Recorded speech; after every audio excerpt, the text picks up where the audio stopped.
Perkawinan di Kana, Yohanes 2 ayat 1 sampai 11.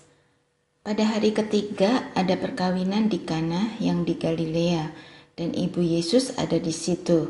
Yesus dan murid-muridnya diundang juga ke perkawinan itu. Ketika mereka kekurangan anggur, ibu Yesus berkata kepadanya, "Mereka kehabisan anggur." Kata Yesus kepadanya, "Mau apakah engkau daripadaku, ibu? Saatku belum tiba." Tetapi ibu Yesus berkata kepada pelayan-pelayan, "Apa yang dikatakan kepadamu, buatlah itu." Di situ ada 6 tempayan yang disediakan untuk pembasuhan menurut adat orang Yahudi. Masing-masing isinya 2-3 buyung.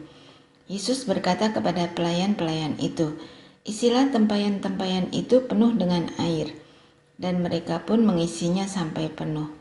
Lalu kata Yesus kepada mereka, "Sekarang cedoklah dan bawalah kepada pemimpin pesta." Lalu mereka pun membawanya. Setelah pemimpin pesta itu mengecap air yang telah menjadi anggur itu, dan ia tidak tahu dari mana datangnya, tetapi pelayan-pelayan yang mencedok air itu mengetahuinya, ia memanggil mempelai laki-laki dan berkata kepadanya, "Setiap orang menghidangkan anggur yang baik dahulu, dan sesudah orang puas minum, barulah yang kurang baik. Akan tetapi kamu menyimpan anggur yang baik sampai sekarang."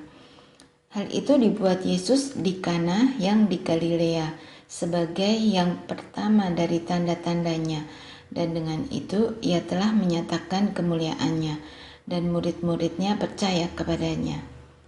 Yesus di Kapernaum, Yohanes 2 ayat 12.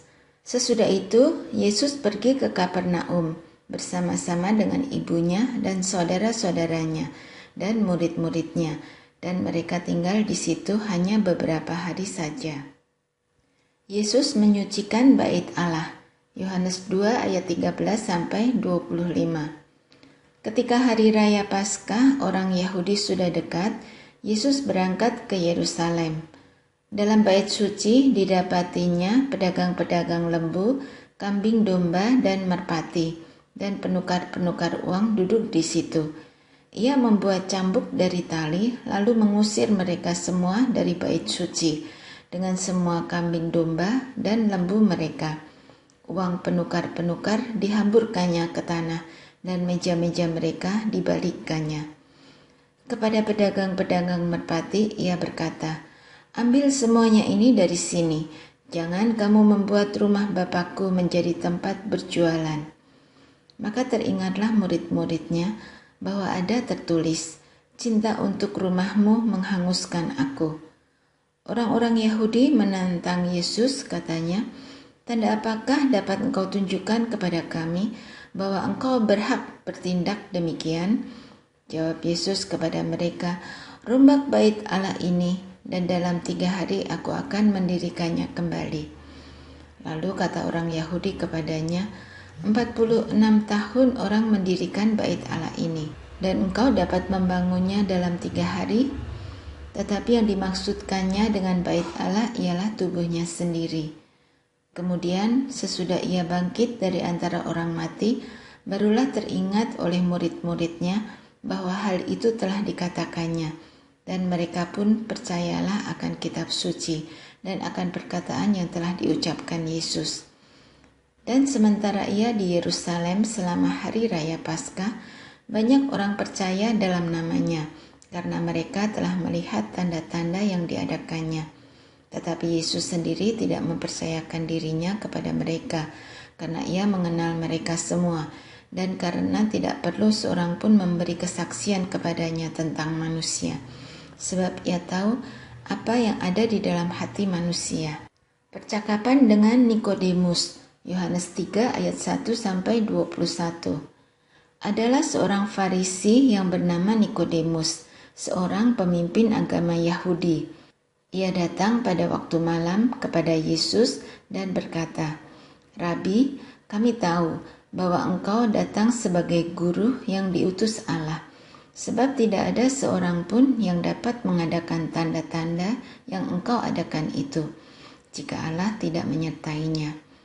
Yesus menjawab, katanya, "Aku berkata kepadamu, Sesungguhnya, jika seorang tidak dilahirkan kembali, ia tidak dapat melihat kerajaan Allah.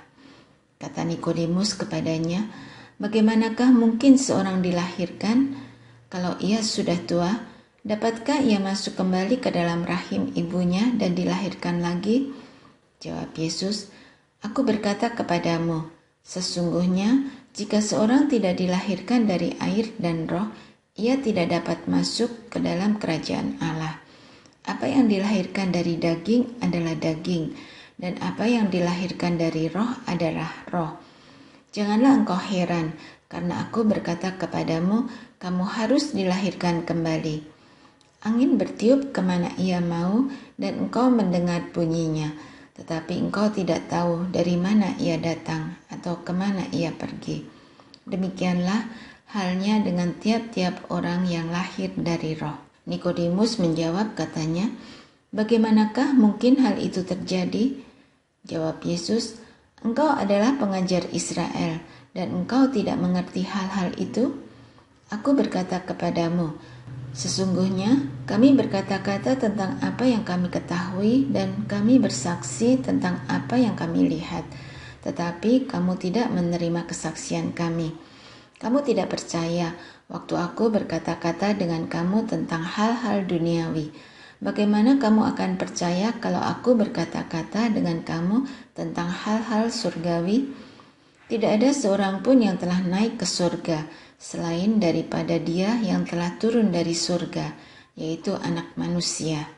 Dan sama seperti Musa meninggikan ular di padang gurun, demikian juga Anak Manusia harus ditinggikan, supaya setiap orang yang percaya kepadanya beroleh hidup yang kekal. Karena begitu besar kasih Allah akan dunia ini, sehingga Ia telah mengaruniakan Anaknya yang tunggal, supaya setiap orang yang percaya kepadanya tidak binasa, melainkan beroleh hidup yang kekal. Sebab Allah mengutus Anaknya ke dalam dunia bukan untuk menghakimi dunia, melainkan untuk menyelamatkannya oleh Dia. Barang siapa percaya kepadanya, ia tidak akan dihukum. Barang siapa tidak percaya, ia telah berada di bawah hukuman, sebab ia tidak percaya dalam nama Anak Tunggal Allah. Dan inilah hukuman itu, terang telah datang ke dalam dunia, tetapi manusia lebih menyukai kegelapan daripada terang, sebab perbuatan-perbuatan mereka jahat. Sebab barang siapa berbuat jahat, membenci terang, dan tidak datang kepada terang itu, supaya perbuatan-perbuatannya yang jahat itu tidak nampak. Tetapi barang siapa melakukan yang benar, ia datang kepada terang, supaya menjadi nyata bahwa perbuatan-perbuatannya dilakukan dalam Allah. Kesaksian Yohanes tentang Yesus. Yohanes 3 ayat 22-36. Sesudah itu, Yesus pergi dengan murid-muridnya ke tanah Yudea, dan ia diam di sana bersama-sama mereka dan membaptis. Akan tetapi, Yohanes pun membaptis juga di Ainon, dekat Salim, sebab di situ banyak air, dan orang-orang datang ke situ untuk dibaptis. Sebab pada waktu itu, Yohanes belum dimasukkan ke dalam penjara. Maka timbullah perselisihan di antara murid-murid Yohanes dengan seorang Yahudi tentang penyucian. Lalu mereka datang kepada Yohanes dan berkata kepadanya, Rabi, orang yang bersama dengan engkau di seberang sungai Yordan dan yang tentang dia engkau telah memberi kesaksian, dia membaptis juga, dan semua orang pergi kepadanya. Jawab Yohanes, tidak ada seorang pun yang dapat mengambil sesuatu bagi dirinya, kalau tidak dikaruniakan kepadanya dari surga. Kamu sendiri dapat memberi kesaksian, bahwa aku telah berkata, aku bukan Mesias, tetapi aku diutus untuk mendahuluinya. Yang empunya mempelai perempuan, ialah mempelai laki-laki.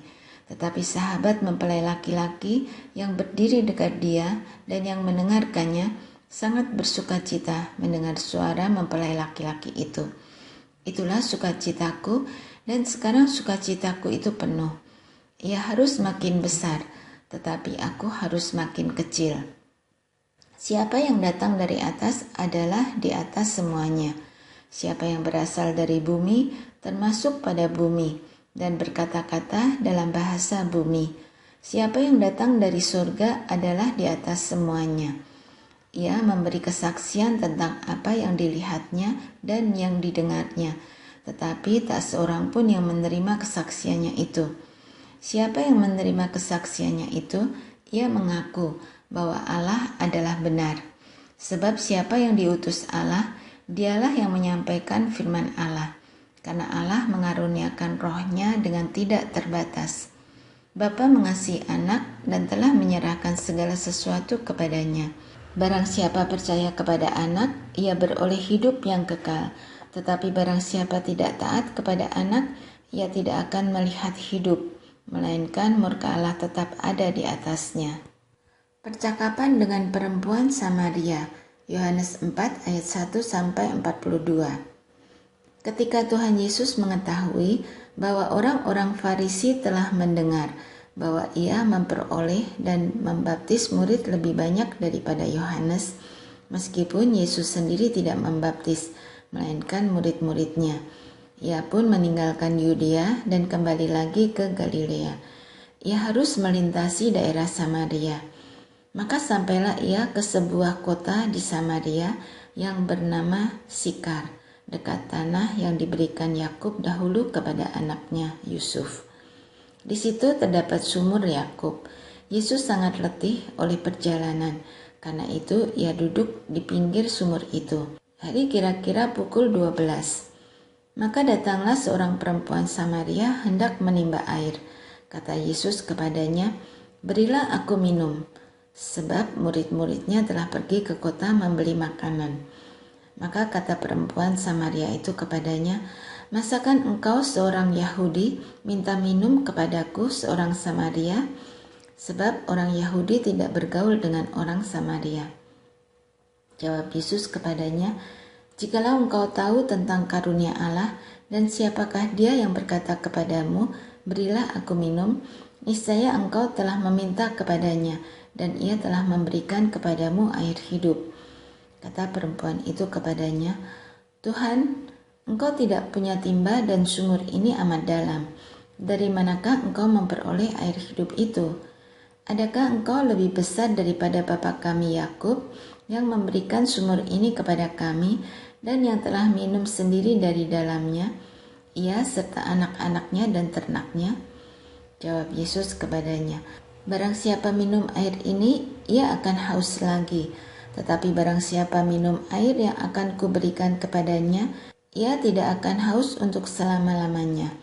Sebaliknya, air yang akan kuberikan kepadanya akan menjadi mata air di dalam dirinya, yang terus-menerus memancar sampai kepada hidup yang kekal." Kata perempuan itu kepadanya, "Tuhan, berikanlah aku air itu, supaya aku tidak haus dan tidak usah datang lagi ke sini untuk menimba air." Kata Yesus kepadanya, "Pergilah, panggillah suamimu dan datang ke sini." Kata perempuan itu, "Aku tidak mempunyai suami." Kata Yesus kepadanya, "Tepat katamu, bahwa engkau tidak mempunyai suami, sebab engkau sudah mempunyai 5 suami, dan yang ada sekarang padamu bukanlah suamimu. Dalam hal ini engkau berkata benar." Kata perempuan itu kepadanya, "Tuhan, nyata sekarang kepadaku bahwa engkau seorang nabi. Nenek moyang kami menyembah di atas gunung ini, tetapi kamu katakan bahwa Yerusalemlah tempat orang menyembah." Kata Yesus kepadanya, "Percayalah kepadaku, hai perempuan, saatnya akan tiba bahwa kamu akan menyembah Bapa bukan di gunung ini, dan bukan juga di Yerusalem. Kamu menyembah apa yang tidak kamu kenal, kami menyembah apa yang kami kenal, sebab keselamatan datang dari bangsa Yahudi. Tetapi saatnya akan datang dan sudah tiba sekarang, bahwa penyembah-penyembah benar akan menyembah Bapa dalam roh dan kebenaran, sebab Bapa menghendaki penyembah-penyembah demikian. Allah itu roh, dan barang siapa menyembah Dia harus menyembahnya dalam roh dan kebenaran." Jawab perempuan itu kepadanya, "Aku tahu bahwa Mesias akan datang, yang disebut juga Kristus. Apabila ia datang, ia akan memberitakan segala-segala ia akan memberitakan segala sesuatu kepada kami. Kata Yesus kepadanya, akulah dia yang sedang berkata-kata dengan engkau. Pada waktu itu datanglah murid-muridnya dan mereka heran bahwa ia sedang bercakap-cakap dengan seorang perempuan. Tetapi tidak seorang pun yang berkata, apa yang engkau kehendaki atau apa yang engkau percakapkan dengan dia? Maka perempuan itu meninggalkan tempayannya di situ, lalu pergi ke kota dan berkata kepada orang-orang yang di situ, mari, lihat, di sana ada seorang yang mengatakan kepadaku segala sesuatu yang telah kuperbuat. Mungkinkah dia Kristus itu? Maka mereka pun pergi keluar kota, lalu datang kepada Yesus. Sementara itu murid-muridnya mengajak dia, katanya, Rabi, makanlah. Akan tetapi ia berkata kepada mereka, padaku ada makanan yang tidak kamu kenal. Maka murid-murid itu berkata seorang kepada yang lain, adakah orang yang telah membawa sesuatu kepadanya untuk dimakan? Kata Yesus kepada mereka, makananku ialah melakukan kehendak Dia yang mengutus aku dan menyelesaikan pekerjaannya. Bukankah kamu mengatakan, 4 bulan lagi tibalah musim menuai?